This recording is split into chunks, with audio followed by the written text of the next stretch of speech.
Bharatiya Janata party రాష్ట్ర అధ్యక్షులు గౌరవనీయులు శ్రీ రామచంద్రరావు గారు మహబూబ్నగర్ జిల్లా పర్యటనకు ఇచ్చేసినప్పుడు అన్నపూర్ణ గార్డెన్ ఫంక్షన్ హాల్లో ఏర్పాటు చేసినటువంటి బీజేపీ పదాధికారుల సమావేశంలో భారతీయ జనతా పార్టీకి చెందిన సీనియర్ నాయకుడు మునూరు కాపు కుల సోదరుడు శాంతికుమార్ గారు చాలా అవమానం జరిగింది ఆ సమావేశంలో. దానికి సంబంధించి మనం ఈ ప్రెస్ మీట్ కార్యక్రమాన్ని ఏర్పాటు చేయడం జరిగింది. శాంతికుమార్ గారు ఆయన ప్రభుత్వ ఉద్యోగ విరమణ చేసిన తర్వాత పూర్తిగా భారతీయ జనతా పార్టీకి అంకితమై రాష్ట్ర వ్యాప్తంగా ఆయన ఎన్నో బాధ్యతలు నిర్వర్తించి పార్టీ ఎదుగుదలకు ప్రయత్నం చేస్తున్నాడు. ఇటీవల కాలంలో మనం చూసినాము, భారతీయ జనతా పార్టీ బీసీ నినాదంతో ముందుకెళ్తుంది, కేంద్రంలో కానీ రాష్ట్రంలో కానీ. అలాంటి ఈ సమయంలో ఒక బడుగు బలహీన వర్గాలకు చెందిన ఒక మునూరు కాపు కులానికి చెందినటువంటి శాంతకుమార్ గారిని అగౌరవపరచడాన్ని మేము తీవ్రంగా మునూరు కాపు సంఘం తరఫున ఖండిస్తూ ఉన్నాం. ఎందుకంటే ఆయన చేసినటువంటి సేవలు ఆ పార్టీకి చాలా ఉన్నాయి. మహబూబ్ నగర్లో ఒకప్పుడు మాజీ ఎమ్మెల్యే రాజేశ్వర్ రెడ్డి గారి అనంతరం భారతీయ జనతా పార్టీని ఈరోజు వరకు కూడా నడుపుతున్నది శాంతికుమార్ గారే. భారతీయ జనతా పార్టీలో ఉన్నటువంటి ప్రతి కార్యకర్తకు తెలుసు. అదే కాకుండా భారతీయ జనతా పార్టీకి సంబంధించిన జిల్లా కార్యాలయం భవన నిర్మాణానికి కూడా ఆయన సొంతంగా డబ్బులు 50 లక్షల రూపాయలు డబ్బులు ఆ బిల్డింగ్కు ఆయన సొంతంగా ఇచ్చిండు. అదే కాకుండా గత ఎన్నికల్లో కూడా చాలా పెద్ద ఎత్తున డబ్బులు ఖర్చు పెట్టి పార్టీ కోసం అహర్నిశలు కృషి చేసినటువంటి వ్యక్తి శాంతకుమార్ గారు. ఈరోజు మొన్న జరిగినటువంటి రాష్ట్ర అధ్యక్షుని పర్యటనలో శాంతకుమార్ గారిని రాష్ట్ర అధ్యక్షుడు డికే అరుణ గారు తర్వాత శాంతకుమార్ గారిని వేదిక మీద పిలవాల్సింది పోయి స్థానిక జిల్లా మండల స్థాయి నాయకులను పిలిచిన తర్వాత ఎవరో ఒకరు పెద్ద మనిషి జోక్యం చేసుకొని పెద్ద మనిషి శాంతకుమార్ గారు కింద కూర్చున్నారు, వాళ్ళ వేదిక మీద పిలవమన్నానంటే అప్పుడు వారిని వేదిక మీదకి ఆహ్వానించారు.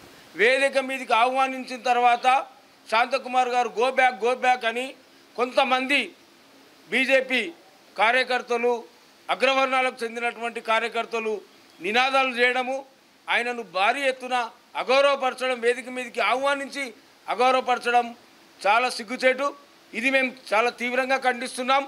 ఇట్లాంటి దుశ్చర్యలకు పాల్పడితే బీసీల ఓట్లు కావాలని బీజేపీ ముందుకొస్తున్నటువంటి ఈ తరుణంలో ఒక బీసీకి మీరు ఇచ్చే గౌరవం ఇదేనా? ఒక బీసీని ఈ విధంగా అరోగపరుస్తారా?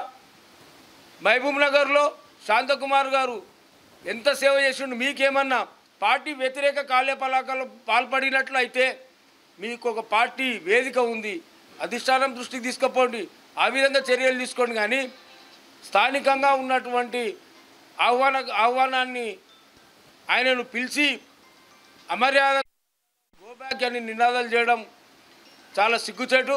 ఇట్లాంటి కార్యక్రమాలు మున్ముందు జరిగితే మునూరు కాపు సంఘం తరఫున మేము చాలా తీవ్రంగా పరిగణించాల్సి వస్తుంది. మొన్న జరిగిన బీజేపీ రాష్ట్ర అధ్యక్షుని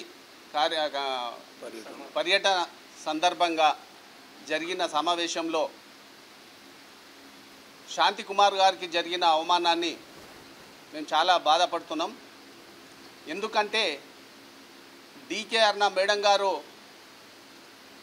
మేడం అంటే మాకు గౌరవం, బీజేపీ పార్టీ అంటే చాలా గౌరవం, జాతీయ స్థాయిలో బీజేపీకి ఎంతో గౌరవం ఉంది. అలాంటి పార్టీ క్రమశిక్షణ కలిగిన పార్టీ, అలాంటి పార్టీలో కలుపు మొక్కల్లాంటున్న కొందరు వ్యక్తులు, పూటకో పార్టీ మార్చే వ్యక్తులు, పార్టీ కొరకు అహర్నిశలు కృషి చేస్తున్న శాంతికుమార్ గారిని స్టేజ్ మీదకి క్రమశిక్షణ సంఘం సభ్యులు కూడా స్టేజ్ పైన ఉన్నారు, రాష్ట్ర అధ్యక్షులే స్టేజ్ మీద ఉన్నారు. రాష్ట్ర అధ్యక్షుల ముందల్లే ఈ అవమానం జరగడం చాలా బాధాకర విషయం. ఎందుకంటే స్టేజ్ మీన్కి ఒక కోశాధికారి, రాష్ట్ర కోశాధికారి, ఈ మధ్య పార్టీలో వచ్చిన వ్యక్తి కాదు. ఎన్నో సంవత్సరాల నుంచి పార్టీ కొరకు అహర్నిశలు కష్టపడి పనిచేస్తున్న శాంతికుమార్ గారిని కేవలం బీసీ అనే వ్యక్తి అనే నినాదంతో ఆయన అణచిదొక్కాలని చూస్తున్నారు. మేడం గారికి నేను ఒక ప్రశ్న అడుగుతున్నా, బీసీల ఓట్లు బీజేపీకి అవసరం లేదా? బీసీల ఓట్లతోని మీరు గెలవలేదా? చెప్పండి. బీసీల ఓట్లు మాకు అవసరం లేదంటని ఒక మాట చెప్పండి. బీజేపీకి బీసీలు అవసరం లేదని ఒక మాట చెప్పండి. దయచేసి మేడం, మీరు పద్ధతి మార్చుకోకపోతే తీవ్ర పరిణామాలు ఉంటాయి. బీసీలను అనగదొక్కి మీరు ఎన్ని రోజుల పైనకి వస్తారు? మీరు ఒక ఎంపీగా గెలిచిండ్రు, అందరం కలిసి అందరూ ఓట్లేస్తేనే గెలిచిండ్రు. కొంతమంది ఓట్లేస్తే గెలవలే. పార్టీలకు అతీతంగా బీజేపీ మీద ఉన్న గౌరవంతో అందరూ ఓట్లేస్తేనే గెలిచిండ్రు. ఆ గౌరవాన్ని ఉంచుకోవాలి. ఎలక్షన్ అయిపోయిన తర్వాత అన్నీ మర్చిపోవాలి. మీకు ఎక్కడ ఆయన వ్యతిరేకం చేసినట్లు ఆనవాళ్ళు లేవు. కేవలం ఆయనకు టికెట్ రాకుంటే ఇక్కడ బాగుండదని కరీంనగర్ ఎక్కడో ఇన్ఛార్జ్ ఇవ్వడం జరిగింది. అక్కడ వెళ్ళి అక్కడ ఆయన బాధ్యతను నిర్వహించడం జరిగింది. దాని ఉద్దేశంలో పెట్టుకొని బీసీలను అనగదొక్తం అనేది దయచేసి మీ పద్ధతి బాగాలేదు మేడం. దయచేసి బీజేపీ నాయకులు ఎవరున్నా సరే, నీ ఎంబడి ఒక 5 మంది అగ్రవర్ణాల నాయకులు తప్ప ఒక బీసీ నాయకుడన్నా ఉన్నాడా? ఒక్కసారి గమనించండి.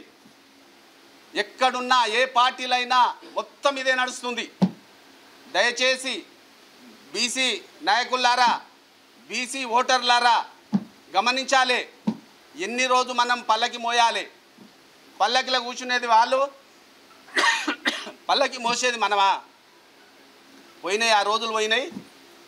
ఆ రోజులకు చమరగీతం పట్టాలి.